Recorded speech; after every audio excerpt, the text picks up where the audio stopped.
Tamil Nadu versus Stalin sir, அதாவது Vijay versus Stalin sir. அதையும் நான் சொல்லியிருந்தேன். அப்புறம் இன்னொரு கேள்வியும் கேட்டிருந்தேன். இது தமிழ்நாடு சட்டசபைக்கான ஒரு தேர்தல். இதை ஏன் தமிழ்நாட்டுக்கும் டெல்லிக்குமான ஒரு எலெக்ஷன் சொல்கிறீங்க அப்படின்னு நான் கேட்டிருந்தேன். உடனே விஜய் பாஜகவுக்காக பேசுகிறாரு அப்படின்லாம் திருச்சி பேச ஆரம்பிச்சிட்டாங்க. அப்புறம் ரெகுலராக ஒன்று பண்ணுவாங்கல்ல, நம்மளுடைய சிறுபான்மை சகோதரர்களை பயமுறுத்தி ஒரு ஏமாத்து வேலை ஒன்று செய்வாங்கல்ல, அது இனிமே அவங்களால தொடர்ந்து செய்ய முடியாதுன்னு அவங்களுக்கு தெரிஞ்சு போச்சு. அதனால தான் நான் என்ன பேசினாலும் அதை திருச்சி பேசுறது, அந்த தில்லு முள்ளு வேலைகள்லாம் அவங்க செய்ய ஆரம்பிச்சிட்டாங்க. சென்னையில் டெல்லின்னு கூவுறதும், அடிக்கிற கொள்ளைக்கு ரைடு வந்துட்டா டெல்லிக்கு வெள்ளை கொடை பிடிக்கிறதும்,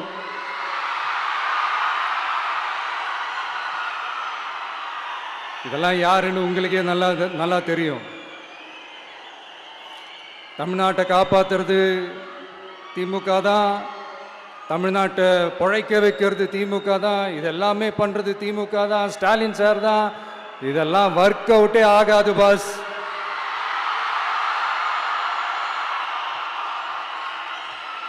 சின்ன பசங்களாம் சொல்ல ஆரம்பிச்சிட்டாங்க, ஓம் சக்தி பராசக்தி, திமுக ஒரு தீய சக்தி.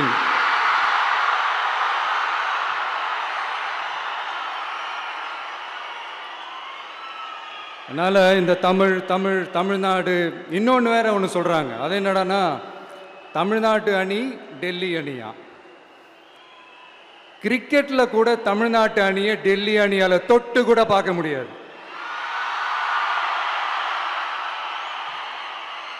அப்படி இருக்கும்போது கிரிக்கெட்லேயும் விசில போடுறது தமிழ்நாடு தான். சிஎஸ்கே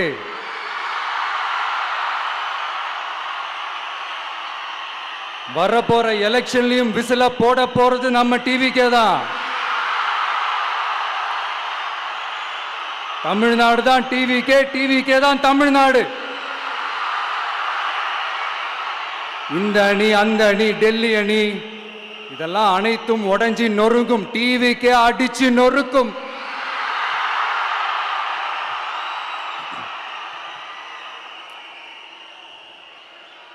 எனக்கும் என்னுடைய மக்களுக்கும் நடுவில் வேற யாராலையும் உள்ள நுழையவே முடியாது. இது ஒரு அம்மா பையன் உறவு, அப்பா புள்ள உறவு, அண்ணன் தங்கச்சி உறவு, அண்ணன் தம்பி உறவு, அக்கா தம்பி உறவு. இது சும்மா ஒரு எலெக்ஷனுக்கு வந்த உறவு அப்படின்னு நினைச்சிடாதீங்க. இது இயற்கையாகவே அமைஞ்ச உறவு. இது எவ்வளோ டீப்பான உறவுன்றது நான் உணர்ந்திருக்கிறேன். அதே மாதிரி நம்ம தமிழ்நாடு மக்களும் இதை உணர்ந்து இருக்கிறாங்க. இன்னும் சிம்பிளா சொல்லணும்னா, மற்றவங்களுக்கு வேணா இது எலெக்ஷன், ஆனா எனக்கும் என்ன நேசிக்கிற மக்களுக்கும் இட் இஸ் an emotion.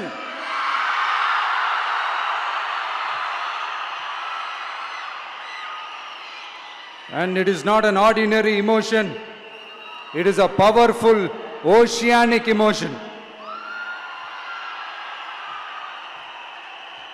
இப்படி இருக்கும்போது வீட்டுக்கு வீடு விஜய், தமிழ்நாட்டுக்காக விஜய், வெற்றி பேரணியில் தமிழ்நாடு, இதெல்லாமே 100% இந்த எலெக்ஷன்ல அது ப்ரூவ் ஆகும்.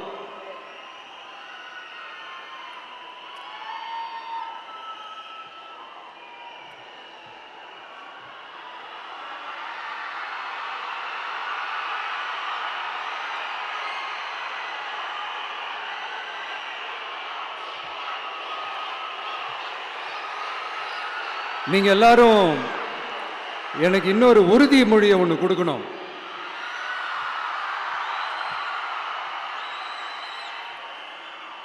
ஊழலற்ற உண்மையான சமூக நீதியை நிலைநாட்ட நம்ம ஆட்சியை அமைப்பீங்க தானே? உங்களை தான் கேட்கிறேன், நம்ம ஆட்சியை அமைப்பீங்க தானே? இந்த விஜய்க்கு ஒரு வாய்ப்பு கொடுப்பீங்க தானே? உண்மையிலே கொடுப்பீங்க தானே? இந்த விஜய நம்புறீங்க தானே? ஒவ்வொரு வீட்லயும் விசில் சத்தம் கேட்கும் தானே? அந்த விசில் சத்தம் ஒவ்வொரு பூத்திலையும் புயலா ஒலிக்கும் தானே? Thank you thank you thank you.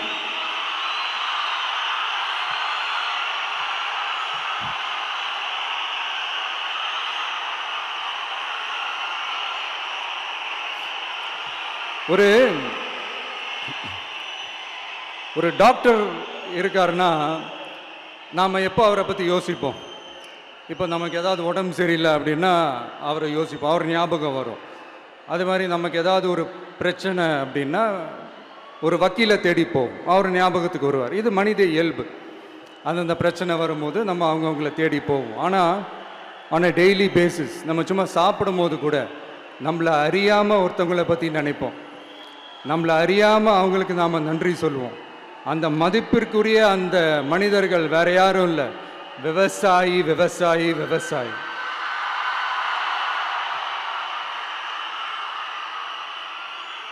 அவங்க பார்க்கறதுக்கு வேணா சாதாரணமாக இருப்பாங்க, ஆனால் அவங்க சாதாரணமான மனிதர்கள்லாம் கிடையாது.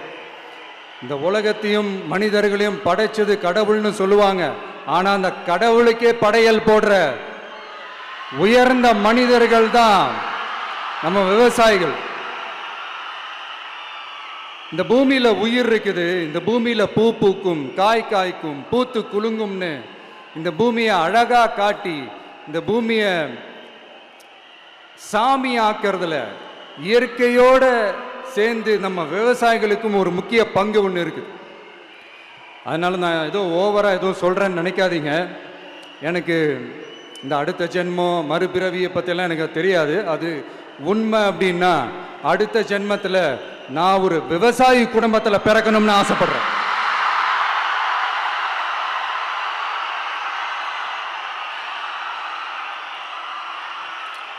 எனக்கு விவசாயத்தை பற்றி டீட்டெயில்டாக தெரியாது தான், நான் ஒத்துக்கிறேன். அதனால் மற்றவங்க மாதிரி நானும் டெல்டாக்காரன் தான் அப்படின்னு உங்கள் காதில் டால்டா ஊத்தலாம் நான் வரல. எனக்கு விவசாயத்தை பற்றி டீட்டெயில்டாக தெரியலனா கூட அவங்க படுற கஷ்டங்களை பற்றி எனக்கு நல்லாவே தெரியும். நம்மளுடைய முதல் அரசியல் பயணம் தொடங்கினதே அந்த பரந்தூர் விஷயத்தை கையில் எடுத்து தான். அதனால நம்மளுடைய இந்த ஆட்சி அமைஞ்சதும் தீர்க்க வேண்டிய முக்கியமான பிரச்சனைகள்ல நம்மளுடைய விவசாய பிரச்சனைகளும் ஒன்று. முதல்வர் அவர்களுக்கு இந்த மாதிரி நீங்கள் அது செஞ்சிட்டேன் இது செஞ்சிட்டேன் அப்படின்னு நிறையா பெருமையாக சொல்லிக்கிறீங்களே, ஒரு அடிப்படை ஒரு பிரச்சனையை பற்றி ஒன்று பேசுவோமா? கொஞ்ச நாளைக்கு முன்னாடி ஐநா சபை ஒரு ரிப்போர்ட் ஒன்று வெளியிட்டிருந்தாங்க. அது கூட தினத்தந்தி நியூஸில் கூட வந்துச்சு. உடனே கூகுள் பண்ணி எதுவும் தேடாதீங்க, உங்கள் ஏஜென்சி வச்சு எதுவும் சர்வே கிருவே எடுக்காதீங்க. எதுக்கு உங்களுக்கு சிரமம்? நானே என்னன்னு சொல்கிறேன். தண்ணீர் திவால் அப்படின்ற அந்த தலைப்பில் தண்ணியே இல்லாமல் திவால் ஆக போகுது அப்படின்ற அந்த கட்டுரை படிக்கும்போது உண்மையிலேயே மனசுக்கு ரொம்ப பகீர்னு இருந்தது. இந்தியாவிலேயே அது முக்கியமாக நம்ம தமிழ்நாட்டில் இன்னும் கொஞ்ச காலத்திலேயே தண்ணியே இல்லாமல் திவாலாக போகுதான். அதுக்கு காரணம் நிலத்தடி நீரை பாதுகாக்காமல் விட்டது தான் காரணமாக. மண்ணையும் மணலையும் கொள்ளையடிச்சா பின்ன வேற என்ன நடக்கும்? மலைகளை முழுகினா பின்ன வேற என்ன நடக்கும்? கனிம வளங்களை கொள்ளையடிச்சா பின்ன வேற என்ன நடக்கும்? இந்த மணல் கொள்ளையில் ஈடுபட்டவங்களை மேலே நீங்கள் சரியாக நடவடிக்கை எடுக்கலைன்னு அது போதுமானதாக இல்லை அப்படின்ட்டு சென்னை உயர்நீதிமன்றம் சொன்னிச்சே, மறந்துட்டீங்களா? இந்த மணல் கொள்ளை, கனிம வள கொள்ளை, இதுக்கெல்லாம் காரணம் மணல் மாஃபியா குரூப் தான் மதுரை உயர்நீதிமன்றம் அந்த கிளை சொன்னிச்சு. அதை மறந்துட்டீங்களா? இந்த மணல் மாஃபியா குரூப்புக்கு ஆதரவு அளிக்கிறது யாரு? உங்க திமுக கவர்மெண்ட் தானே. அது இல்லைன்னு சொல்ல முடியுமா? அவங்களோட டீலிங்ல இருக்கிறது யாரு? நீங்க தானே. அது இல்லைன்னு சொல்ல முடியுமா? தண்ணி திவாலாக போகுது, மணல் திவாலாக போகுது, கனிம வளம் திவாலாக போகுது. மொத்தத்தில் உங்கள் ஆட்சியில் தமிழ்நாடு திவாலாக போகுது. கடன் மேலே கடன் வாங்கிட்டு உங்கள் கவர்மெண்ட்டே குப்புரட்சி படுத்துக்குச்சு. உங்ககிட்ட பேசுறதும் ஒன்று தான். சரி, அதை விடுங்க.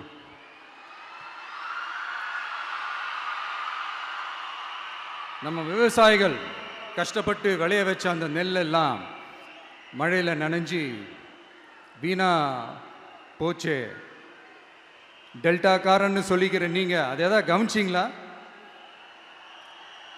அவங்களுடைய போராட்டம் எதுக்காவது கூட போய் நின்றுக்கிறீங்களா? கூண்டாஸில் மட்டும் போடுவீங்க. இதானே உங்களுடைய அந்த சாதனை. பரந்தூர் பிரச்சனை, உங்களுடைய உண்மையான நிலைப்பாடு என்ன? மேல்மா விஷயத்தில் உங்களோட உண்மையான நிலைப்பாடு என்ன? தமிழகத்தில் இருக்கிற எல்லா ஆறுகளையும் இணைப்போம், இந்தியாவிலேயே நாங்கள் தான் அதை பற்றி ஃபஸ்ட்டு யோசித்தோம் அப்படின்னு பெருமையாக சொல்லிக்கிற இந்த திமுக கவர்மெண்ட் அவங்களுடைய நாக் என்னன்னு சொல்லவா? இந்த மாதிரி பெரிய பெரிய திட்டங்கள்லாம் ஆட்சிக்கு வந்த உடனே செய்ய மாட்டாங்க. அந்த ஆட்சி முடிகிற டைமில், அந்த கடைசி 6 மாதம், அந்த 1 வருஷம், அந்த 1.5 வருஷத்தில் அதுக்கான திட்டத்தை கொண்டு வருவாங்க, அதுக்கான அடிக்கலை நாட்டுவாங்க. அதுக்கப்புறம் எலெக்ஷன் வரும், தோத்துருவாங்க. கேட்டால் எங்கள் ஆட்சி தான் முடிஞ்சிருச்சே அப்படின்னு நாடகம் ஆடுவாங்க. இல்லை, நான் தெரியாமல் தான் கேட்குறேன். மக்கள் மேலே உங்களுக்கு உண்மையிலே அந்த அக்கறை இருந்துச்சுன்னா ஆட்சிக்கு வந்த உடனே இந்த மாதிரி பெரிய பெரிய திட்டங்கள்லாம் ஸ்டார்ட் பண்ண வேண்டியது தானே. அதனால் ஆட்சி முடியும் போது அடிக்கல் நாட்டுறது. ஓட்டுக்காக என்னென்னலாம் பேசுவீங்க, ஆனால் மக்கள் இதெல்லாம் நம்புறதுக்கு அவங்கன்னா ஏமாளிங்க நினச்சிங்களா? மக்களே, நம்மளுடைய ஆட்சி அமைஞ்சதும் இந்த மாதிரி பெரிய பெரிய திட்டங்கள்லாம் உடனே ஸ்டார்ட் பண்ணுவோம். அதை அந்த 5 வருஷத்துக்குள்ள அதை முடிக்கவும் ட்ரை பண்ணுவோம். ஸோ இப்படிலாம் நம்ம பேசினா காவிரி பிரச்சனையில் உன் கருத்து என்ன, முல்லை பெரியார் பிரச்சனையில் உன் கருத்து என்ன, இப்படிலாம் அதெல்லாம் பற்றி உனக்கு என்ன தெரியுமா அப்படின்னு கேட்க ஆரம்பிச்சிருவாங்க. ஐயா, உலக மகா மேதைகளே, ROV, ரிமோட்லி ஆப்ரேட்டட் வெஹிக்கிள், அதை வச்சு தண்ணிக்குள்ளேயே போய் அணைகளோட உறுதித்தன்மையை ஆராய்ச்சி பார்க்குற வரைக்கும் நான் எல்லாம் தெரிஞ்சு தான் வச்சிருக்கிறேன். ஒருத்தன் சைலண்டாக இருக்கான், அமைதியாக இருக்கான்னா உடனே அவனுக்கு எதுவுமே தெரியாதுன்னு நினச்சிடாதீங்க. சும்மா கருத்து சொல்லிக்கிட்டு கம்பு சுற்றிக்கிட்டு இருந்தால் எல்லாமே நடந்துருமா? நசன் பேசி அதை கேட்டு மக்கள் வெறுத்து போயிட்டாங்க. உருப்படியா ஏதாவது யோசிங்கயான்னு மக்கள் நினைக்கிறத யாருக்கு தெரியுதோ தெரியலையோ, எனக்கு அது நல்லாவே தெரியுது. உரிய இடத்துக்கு போய் சம்பந்தப்பட்டவங்களோட பேசி அதுக்கான சொல்யூஷன் என்னன்னு தெரிஞ்சுக்கிட்டு அதை ப்ராப்பராக எக்ஸிக்யூட் பண்ணணும். அடுத்து, நம்மளுடைய கடல் விவசாயிகளான நம்மளுடைய மீனவர்களுடைய பிரச்சனைக்கு அப்பப்போ எந்திரிச்சு கடிதம் எழுதிட்டு திரும்ப தூங்க போயிடுவார். அவ்வளோதான், அதோட அது அப்படியே கிடக்கும். மானே, தேனே, பொன்மானே, இப்படிலாம் கடிதம் எழுதுறதெல்லாம் வேலைக்கே ஆகாது. ஒன்றிய அரசுக்கு அந்த உண்மையான உணர்வுபூர்வமான அந்த அழுத்தத்தை கொடுக்கணும். நம்ம மீனவர்கள் மேல அவங்க கையே வைக்கக்கூடாது, கையே வைக்க விடக்கூடாது. அவங்களுக்கான அந்த பாதுகாப்பு பக்காவா இருக்கணும். அதுதான் நம்மளுடைய ஒரே அஜெண்டா. மீனவர்களே, அடுத்து நம்மளுடைய ஆட்சி தான். கவலைப்படாதீங்க, தைரியமா இருங்க, உங்களுக்கான பாதுகாப்பு பக்காவா இருக்கும். இப்படி இருக்கும்போது அடுத்ததும் நாங்க தான் அப்படின்னு சிஎம் சார் சொல்லுவாங்க. அதெல்லாம் நடக்கவே நடக்காது. 2வது முறை வந்ததெல்லாம் சரித்திரமே கிடையாது. இந்த சைனால கிரேட் வால் ஆஃப் சைனா கேள்விப்பட்டிருப்பீங்க. அதோடைய நீளத்தை விட பெரிய டாஸ்க் இது. ஆனானப்பட்ட அவங்க அப்பாவாலே முடியல.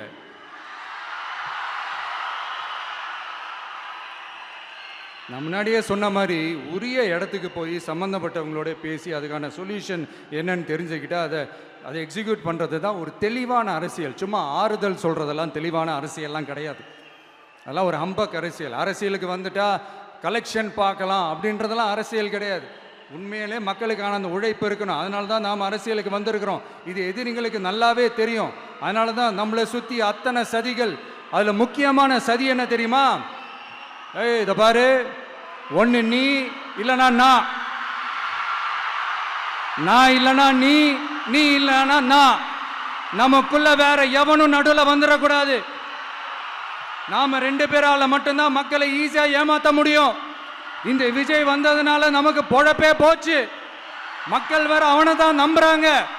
நாம வெளியே அடிச்சுக்கிற மாதிரி அடிச்சுக்கிட்டாலும் உள்ள நம்மளுடைய டீலிங் பக்காவா இருக்கணும். மக்களோட ஃபீலிங்ஸை பத்திலாம் நமக்கு கவலை இல்லை. நமக்கு டீலிங் தான் முக்கியம். மாத்தி மாத்தி ஆட்சிக்கு வந்துடலாம்னு நினைச்சோம். ஆனா அது நடக்காது போல் இருக்கு. அதனால நீ என்ன பண்ற?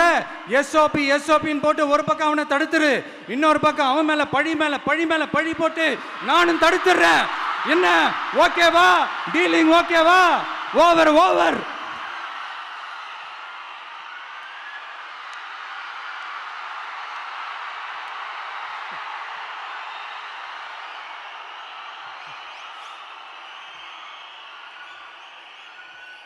இல்லைங்க, உண்மையிலேயே சிரிக்கிறதா என்ன பண்ணுறதுன்னு எனக்கு தெரியல.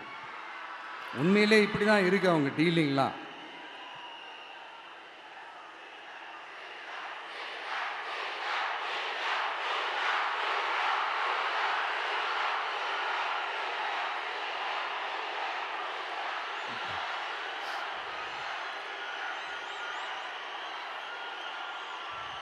இப்படி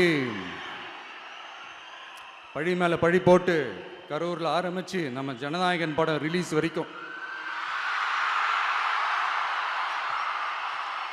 ஆனால் அந்த ரிலீஸ் பிரச்சனையில் நிறைய பேர் குரல் கொடுத்தாங்க.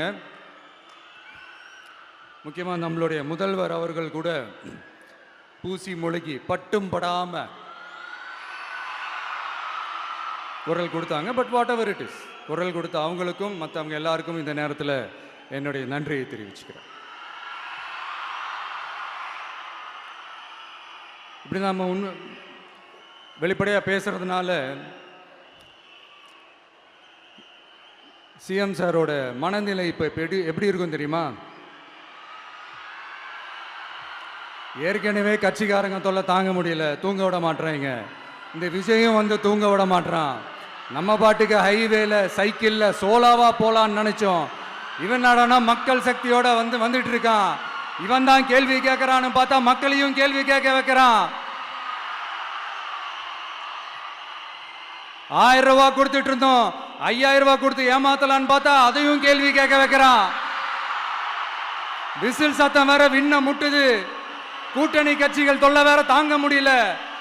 இவன் பண்ற பிரச்சாரத்தையாத்த முடக்கலான்னு பார்த்தா அப்பவும் மக்கள் அவன் பின்னாடி தான் நிக்கிறாங்க.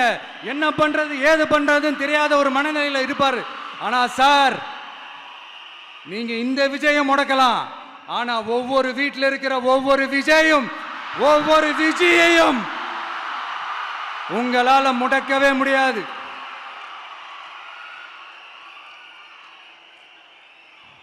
அவங்களாம் ஆல்ரெடி பிரச்சாரத்தை ஸ்டார்ட் பண்ணிட்டாங்க சார். வீட்லயே குடும்பமா இறங்குவாங்க பாருங்க பிரச்சாரத்துக்கு. அப்ப உங்களால மட்டும் இல்ல, எந்த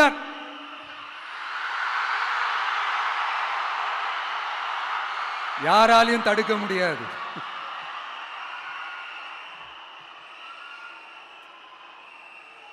நம்ம டவுன் சவுத்தில் ஒரு ஊரில் உங்கள் அப்பாவுக்கு வெங்கல சிலை வைக்கணும்னு ட்ரை பண்ணீங்கல்ல, அதுக்கு சுப்ரீம் கோர்ட் என்ன சொன்னாங்க? மக்களோட பணத்தில் யாருக்கு புகழ் பாட பார்க்குறீங்க அப்படின்னு கேட்டாங்கல்ல. அதுக்கு என்ன அர்த்தம் தெரியுமா? ஊராம் வீட்டு நெய்யில உங்க வீட்டுக்கு ஸ்வீட் செய்யாதீங்க. எப்படி? ஊராம் வீட்டு நெய்யில உங்க வீட்டுக்கு ஸ்வீட் செய்யாதீங்கன்னு அர்த்தம். மக்களோட ஒரு அடிப்படை வாழ்வாதாரத்துக்கு ஏதாவது பிரச்சனைக்குன்னு கேட்டா நிதிச்சுமைன்னு சொல்றீங்க. செலை வைக்கிறதுக்கு மட்டும் எங்கிருந்து சார் காசு வருது?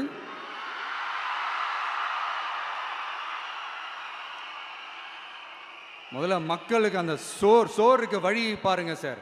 செலவைக்கிறத பற்றிலாம் அப்புறமா யோசிக்கலாம்.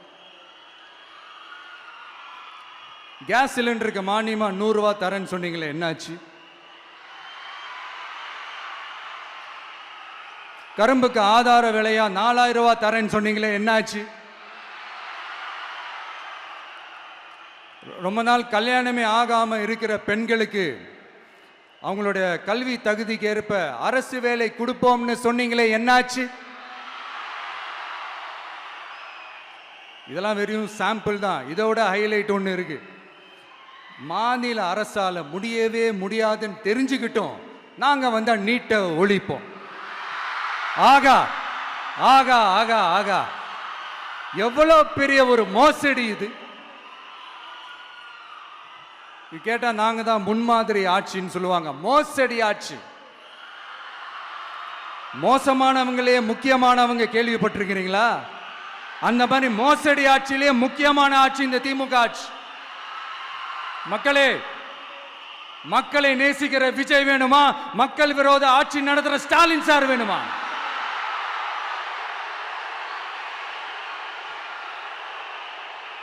இந்த விஜய் நம்புறீங்களா, ஸ்டாலின் சார் நம்புறீங்களா?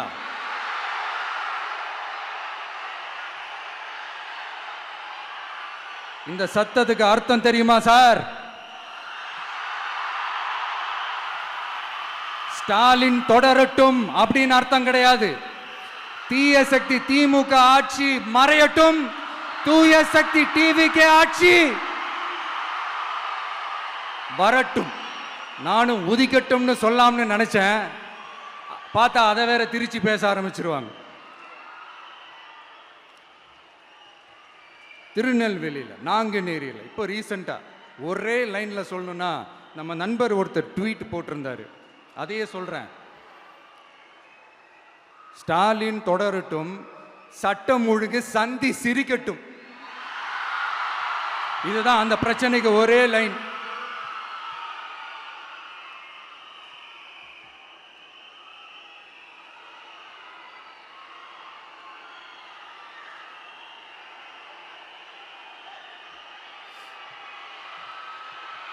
மக்களே, காஞ்சிபுரத்தில், வேலூர்ல எல்லாம் நம்மளோட விஷனை பற்றி சொன்னோம் இல்லையா? அதே மாதிரி இங்கேயும் சில விஷன்ஸை சொல்லணும். இது மற்றவங்க மாதிரி தேர்தல் வாக்குறுதின்னு சொல்லி ஏமாத்துறது கிடையாது. நம்மளை நம்புகிற மக்களுக்கு நம்பிக்கை தர்றது. நம்ம ஆட்சிக்கு வந்ததும் இதெல்லாம் செய்ய நடவடிக்கை எடுப்போம்னு சொல்கிறது. டெல்டா விவசாயிகள் சமீபத்தில் கூட உரத்தட்டுப்பாட்டை சந்திச்சிங்கல்ல. சில பேர் உரத்தை பதுக்கி வச்சு அதிக விலைக்கு விற்றதா நியூஸ்லாம் கூட வந்துச்சு. நம்ம டிவிக்கு ஆட்சி வந்ததும் உரத்தட்டுப்பாடு இல்லாமல் பார்த்துக்குவோம்.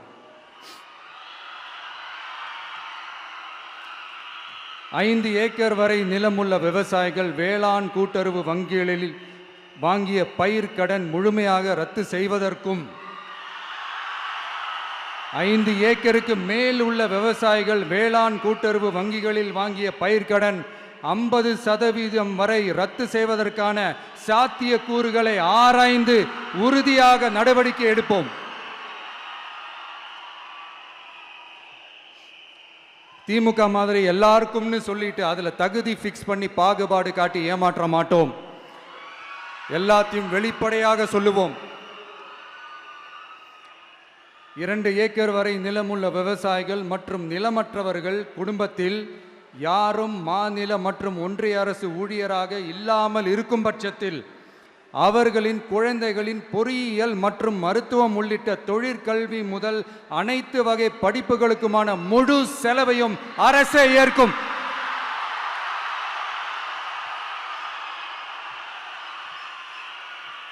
விவசாயிகளின் விருப்பத்திற்கு எதிராக எந்த திட்டமாக இருந்தாலும், ஒன்றிய அரசின் நெருக்கடியே இருந்தாலும், அந்த திட்டத்தை உங்களுடைய டிவிகே ஆட்சி முழுமையாக நிராகரிக்கும்.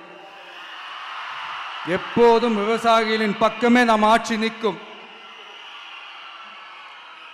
கொள்முதல் நிலையங்களில் முறையாக நெல் மூட்டைகள் பாதுகாக்கப்படும். நெல் முளைத்து வீணாவதை பார்த்து கொண்டு நமது அரசு சும்மா இருக்காது. போதுமான கொள்முதல் நிலைய வசதிகள் ஏற்படுத்தப்படும். அதே போல கொள்முதல் நிலையங்களில் கொள்முதல் செய்வதற்கோ மூட்டை ஏற்றி இறக்கவோ ஒரு பைசா கமிஷன் வாங்காமல் பார்த்து கொள்ளப்படும். அப்படி கமிஷன் வாங்குவது யாராக இருந்தாலும் கடும் நடவடிக்கை எடுக்கப்படும்.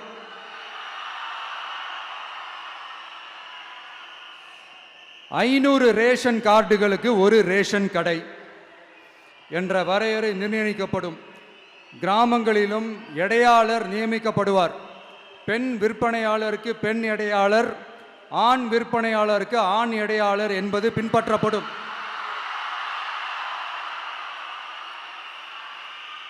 ரேஷன் கடைகளில் அரிசி தவிர அனைத்து பொருள்களும் பாக்கெட் செய்து விநியோகிக்கப்படும். மீனவர்களுக்கு ஒன்றிய அரசு சட்டப்படியான பாதுகாப்பை உறுதி செய்ய வேண்டும். அதற்கான உண்மையான உணர்வுபூர்வமான அழுத்தத்தை ஒன்றிய அரசுக்கு நமது டிவிக்கு அரசு கொடுக்கும். நான் மீண்டும் சொல்றேன், கல்வி, மருத்துவம், ரேஷன், குடிநீர், சாலை வசதி, பஸ் வசதி, இது மாதிரி அடிப்படை விஷயங்களுக்காகத்தான் நம் அரசு முதல்ல முக்கியத்துவம் கொடுக்கும். எனக்கு நம்மளோட குழந்தைகள், நம்ம பெண்கள், நம்ம இளைஞர்கள் லைஃபுக்கு முன்னுரிமை கொடுக்கணும். அரசு வேலை வாய்ப்புகள் மட்டும் இல்லாம தனியார் வேலை வாய்ப்புகளுக்கான வழியையும் உத்தரவாதத்தையும் உருவாக்கணும். அப்படி நாம் உருவாக்கிட்டாலே அவங்களுக்கான ரூட்டை நம்ம இளைஞர்கள் அவங்களே தேர்ந்தெடுத்துப்பாங்க. இத்தனை கோடி அத்தனை கோடி ஒப்பந்தம்னு சொல்லி விளம்பரம் மட்டும் செய்யாம உண்மையான ஒப்பந்தம் போட்டு வெள்ளை அறிக்கை வெளியிட்டு அதை செயல்படுத்தினாலே போதும், எல்லாம் தன்னாலே நடக்கும். இங்க என்னனையும் சொல்ல நினைக்கிறேன், இங்க அடுத்து நாங்க தான் நெஞ்சை நிமித்திரி கூவுற யாராச்சும் நாங்க ஊழலே செய்யாதவங்கன்னோ ஊழல் செய்யவே மாட்டோம்னோ நெஞ்சை தொட்டு மனசாட்சியோட சொல்ல முடியுமா?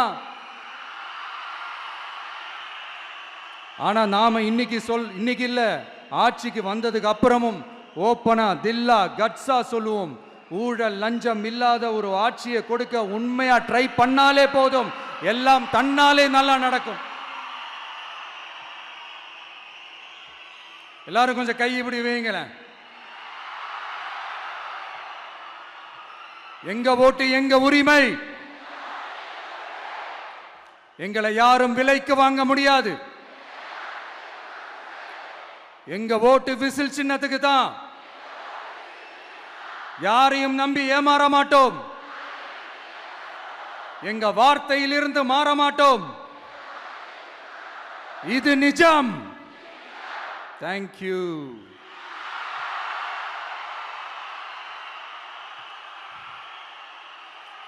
என் நெஞ்சில் குடியிருக்கும் தஞ்சை மக்களே,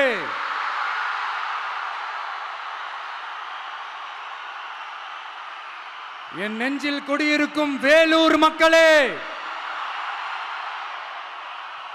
வேலூர்ல இதை நான் சொல்ல மறந்துட்டேன், சாரி. உங்களுக்காக இங்க நான் சொல்றேன், உங்களோட நான் இருக்கேன், நம்மளோட நம்ம மக்கள் இருக்கிறாங்க. இதுக்கு மேல என்ன வேணும்? கான்பிடென்ட்டா இருங்க, நல்லதே நடக்கும், வெற்றி நிச்சயம். மீண்டும் சந்திக்கும் வரை நன்றி, வணக்கம்.